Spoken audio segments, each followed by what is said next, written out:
The Apotheosis of the Idiot. This recording is not one that everyone will enjoy, and it isn't meant to be. It is an echo of Nietzsche's thoughts and those of other great thinkers. As such, it isn't about likability or about agreeing or disagreeing. You're welcome to do either. This recording is simply an invitation to reflect. Before we continue, I want to thank you for being here. Let me also remind you that English is not the only language I speak. Therefore, if my accent makes certain words difficult to understand, I invite you to use closed captions. Let us begin. History does not record the exact moment when civilization began to worship its own executioners. Yet somewhere there must have been a fracture, an instant when incompetence ceased to be a limitation and became authority. Thus was born the mediocre God. The man who believes he can think without reflection and feel without balance, whose opinions arise not from understanding but from injury, not from intellect but from ignorance masquerading as insight. From that moment, the shallow became advantageous, and the age of depth came to an end. Nietzsche once observed that every man lies, distorts, and exaggerates to some degree. It is a truth few can accept. But consider the small lie we tell daily when asked, "How are you?" We reply, "I'm fine," not because it is true, but because honesty feels unsafe, or because we sense the question was never meant to invite truth. That is what we now call politeness, the ritual of asking without wanting to know. But beneath such trivial deceit lies a greater one, the lie some like to tell themselves, born not of malice, but of blindness, the inability to distinguish reality from the illusions that comfort. I am not here to condemn individuals or single out a particular leader, but to diagnose a civilizational pathology, the philosophical disease by which a society has come to adore that which destroys it, its own mediocrity enthroned as power.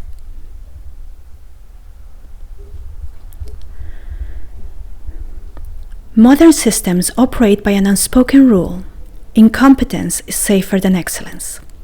The capable question, the mediocre obey.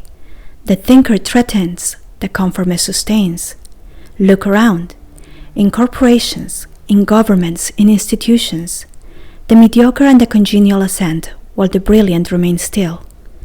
Excellence is inconvenient. Mediocrity pleases. Education illustrates the decay most clearly. Once a forge for thought, it has become a factory of credentials. Students are taught not to think, but to perform thought. Martha Nussbaum warned in Not-for-Profit Why Democracy Needs the Humanities that nations have replaced education for citizenship with training for employability. Standardized tests reward conformity, not curiosity. In many universities, intellectual risk is penalized, while compliance is graded.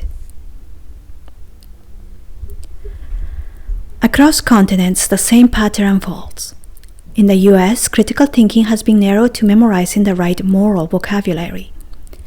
In China, it has been replaced by loyalty to the state's narrative. In parts of Europe, it often means echoing the latest orthodoxy of one social tribe. What is called critical thinking now merely means criticizing the other side. And the media, once the fourth state, now acts as a mirror for their audiences. One seldom sees genuine dialogue, only opposite monologues. Each network, each outlet, each algorithm crafts its own reality.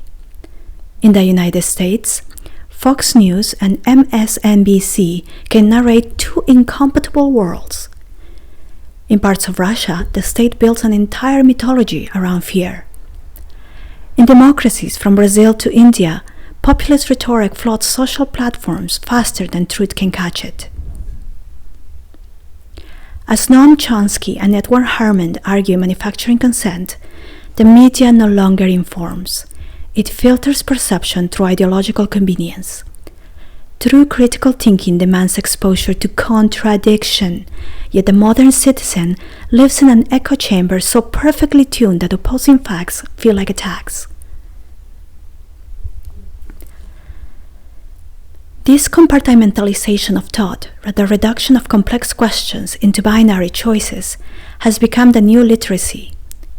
Arendt foresaw this danger. The ideal subject of totalitarian rule is not the convinced Nazi or the convinced communist, but people for whom the distinction between fact and fiction no longer exists. Capitalism, once the engine of innovation, has quietly mutated. The capitalism of invention has yielded to the capitalism of imitation, the monetization of mediocrity. Ortega y Gasset warned of this in The Revolt of the Masses. When mass culture dictates value, quality is replaced by popularity. Power does not merely tolerate mediocrity and congeniality, it manufactures it. It is Darwin in reverse, not the fittest who survive, but the most domesticated. When a stupidity rises to power, it never calls itself a stupidity. It calls itself common sense, or the wisdom of the people. And when emotion replaces reason, misinformation becomes not a flaw of governance, but its very method. Arendt described propaganda's simplicity. It reduces reality into digestible myths. Good versus evil, us versus them, truth versus conspiracy. Orwell saw how language could be engineered to make certain thoughts unthinkable. Neil Postman warned that we would not be destroyed by censorship, but by amusement, that we would amuse ourselves to death, and indeed, in the age of spectacle, complexity is arrogance, ignorance is authenticity, and mediocrity is moral virtue. The fool governs by multiplying fools. Dietrich Bonhoeffer saw it clearly. Stupidity is a more dangerous enemy of the good than malice. The stupid person cannot be persuaded, because persuasion presupposes the will to understand. And so, stupidity institutionalizes itself. Schools no longer nurture intellect, media no longer challenges power, and governments no longer reward competence.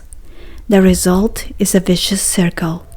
Incompetence breeds distrust of competence, and that distrust justifies further incompetence.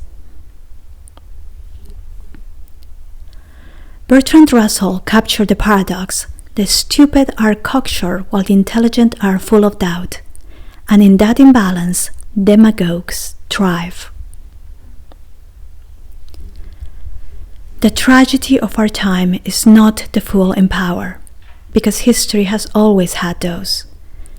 The tragedy is the cheerfulness with which the masses defend him.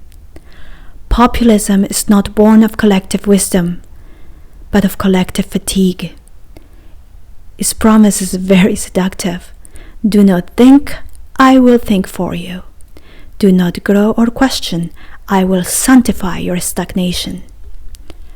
And so the leader and the crowd become mirrors of each other. His mediocrity becomes their validation, his incompetence their innocence. To question him becomes to question themselves. Meanwhile, education retreats into bureaucracy. Medicine treats symptoms, not causes. Politics becomes performance. Language itself collapses. Now truth becomes narrative. Competence becomes elitism. And once language dies, all thought dies with it. Over the grave of meritocracy rises a new order, one where obedience passes for wisdom and ignorance for virtue. Mass media amplifies the charismatic idiot. Algorithms reward noise over reason. As Bai-Chul Han warns in The Transparency of Society, visibility replaces meaning. The loudest and most congenial thrive, not the wisest. And the people love him for it. In the age of spectacle, reason is a sin. Collapse does not begin when the fool gains power. It begins when the crowd cheers him on, when the schools reward conformity, when media echo power, when institutions prize obedience because it is cheap and safe. Then stupidity governs not only the state, but reality itself. And the people come to defend their chains. They call ignorance freedom, confusion equality, and the death of truth liberation. And so no one notices that the palace is burning, because all are entranced by the flicker of its flames. This is the last stage of stupidity, not when the fool becomes king, but when the people decide that foolishness is the path and defend it with great zeal. The regime of incompetence does not endure by force, but by the voluntary surrender of the will to think.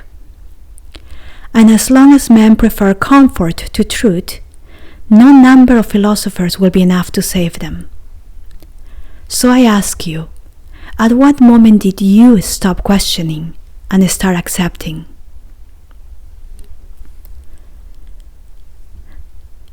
Let us reflect also on our individual power. Once to influence men to illuminate, to awaken minds, to provoke growth, to help others rise from the shadow of illusion, to help others understand the balance between two extremes. Today, too often it means to perform, to display what pleases, to appear kind and virtuous, to be seen rather than to see. In this new theater of appearances, the thinker grows silent or ridicule, while the influencer no longer leads others out of ignorance, but beautifies his walls. They show not how to grow, but how to conform. And yet, joy, leisure, and even vanity are not our enemies. We all need moments of rest and lightness, spaces to breathe beyond the weight of the world. But when superficiality becomes the core of one's being, when influence reduces itself to imitation, to empty pleasure without purpose or virtue without depth, it ceases to uplift. It no longer heals, it merely feeds the illness already consuming our culture. We are not born to decorate decay, nor to push society towards its extremes, but to restore its balance, to remind one another that meaning still matters. This is not an ending, but a mirror, a call to remember what influence once meant, to inspire change, not approval, to reveal truth, not to repeat what is safe. History is not fixed. Systems endure only because we agree to them. The act of thinking individually and together, honestly and courageously, remains the most transformative force humanity possesses. To question what you're told is not rebellion. It is duty. To think beyond what is presented is not defiance. It is freedom. Every civilization is rebuilt first in the mind. One idea can shift the tide. One genuine voice can awaken thousands. So please, refuse to be merely entertained and seek to understand. Refuse to just be flattered and seek to be challenged. Refuse to be influenced until influence once again means growth. The future will not belong to the loudest, the good, the most congenial, but to the clearest. Not to the agreeable, but to the awake. Not to reputation, but to essence. So I leave you with this. Think bravely, doubt kindly, influence wisely. For only when we dare to look beyond the spectacle can we begin to reveal what mediocrity has undone and rediscover the brilliance is still waiting in us all.